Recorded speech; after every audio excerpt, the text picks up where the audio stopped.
यह है Hyderabad traffic police एहलकार जो मुबैना तौर पर नशे में मस्त बिना नंबर प्लेट की गाड़ी चला रहे हैं। वैसे तो हैदराबाद की traffic police drunk and drive मामले में बड़ी सख्त है। जगह जगह शाम के वक्त अपने स्टाफ को ऐसे फील्डिंग पर लगा देते हैं ताकि कोई भी उनके चुंगल से ना निकल सके और फिर आम शहरियों को ड्रंक एंड ड्राइव के नाम पर गिरफ्तार किया जाता है, भारी जुर्माने आयद किए जाते हैं। लेकिन जब खुद वर्दी में मलबूस एहलकार ऐसी हरकत करें तो सवाल उठना लाजमी है।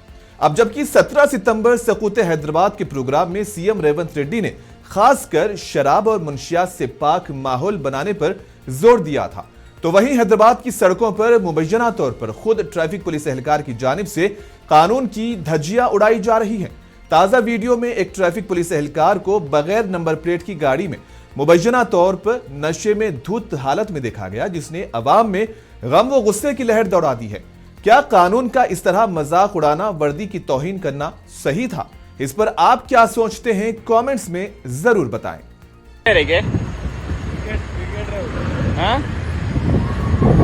सही भी नाम नंबर प्लेट बताओ, तुम्हारा नाम गाड़ी नंबर क्या है? मेरा नंबर देख लो तुम है।